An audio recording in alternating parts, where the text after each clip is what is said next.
कहा, मैं हूँ आपके साथ। प्रधानमंत्री नरेंद्र मोदी सोमवार को जम्मू कश्मीर के गांदरबल पहुंचे। यहाँ उन्होंने ज़ेड-मोर टनल का उद्घाटन किया। इस दौरान उनके साथ जम्मू कश्मीर के मुख्यमंत्री उमर अब्दुल्ला,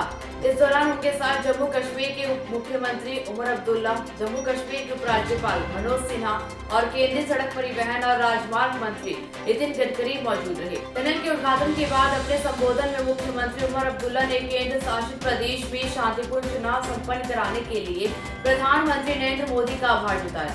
उन्होंने कहा कि आपने 4 महीने में अपना वादा निभाया और कहा था उसे पूरा किया। आपने बिना किसी गड़बड़ी की घाटी में चुनाव संपन्न करवाया। जम्मू कश्मीर के सीएम उमर अब्दुल्ला ने कहा कि आपने अंतर्राष्ट्रीय योग दिवस पर श्रीनगर में अपने कार्यक्रम के दौरान 3 बहुत अहम बातें कही थी।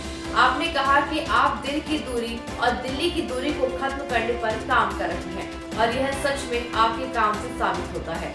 उस दौरान आपने जम्मू कश्मीर के लोगों से कहा था कि बहुत ही जल्द चुनाव होंगे और लोगों को अपने वोट के जरिए अपनी सरकार चुनने का मौका मिलेगा। आपने अपनी बात रखी और 4 महीने के अंदर चुनाव हुए, एक नई सरकार चुनी गई और परिणाम यह है कि मुख्यमंत्री के रूप में मैं यहाँ आपसे बात कर रहा हूँ। उन्होंने कहा कि लोगों ने चुनाव में बढ़ चढ़कर हिस्सा लिया और कहीं भी किसी धांधली या सत्ता के दुरुपयोग की कोई ऐसी शिकायत नहीं मिली। सीएम उमर अब्दुल्ला ने आगे कहा कि प्रधानमंत्री जी, आपने जम्मू कश्मीर के लिए राज्य का दर्जा बहाल करने का भी वादा किया था।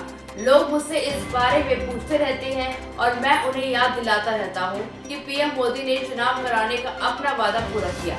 मुझे पूरा विश्वास है कि जल्द ही यह वादा भी पूरा होगा और जम्मू कश्मीर एक बार फिर इस देश का राज्य होगा। उमर ने कहा कि प्रधानमंत्री मोदी के प्रयासों से बॉर्डर पर सीज फायर से दूर दराज के इलाकों को काफी फायदा हुआ है।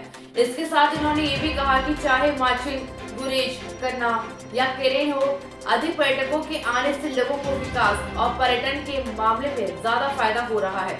मुख्यमंत्री ने यह भी कहा कि सोनमर्ग में ज़ेड-मोर टनल के खुलने से ऊपरी इलाकों के लोगों को अब मैदानी इलाकों की यात्रा करने की आवश्यकता नहीं होगी, क्योंकि सड़क संपर्क साल भर उपलब्ध रहेगा। उन्होंने ज़ेड-मोर टनल निर्माण परियोजना में शामिल उन 7 नागरिकों को याद किया जिन्हें पिछले साल गगननीर में आतंकवादियों ने मार डाला था। गांदरबल जिले में गगननीर और सोनमर्ग को जोड़ने वाली 6.5 किलोमीटर लंबी इस 2 लेन वाली सुरंग का निर्माण 2700 करोड़ से ज्यादा की लागत से national highway authority of India द्वारा किया गया है। सुरंग में 7.5 मीटर चौड़ा इमरजेंसी एग्जिट रूट भी है। उमर अब्दुल्ला ने कहा कि ज़ेड-मोर टनल गांदरबल जिले में सोनमार्ग रिसोर्ट को प्रसिद्ध गुलमर्ग स्कीइंग रिसोर्ट सिटी की तरह विंटर स्पोर्ट्स डेस्टिनेशन के रूप में विकसित करने में सक्षम बनाएगी।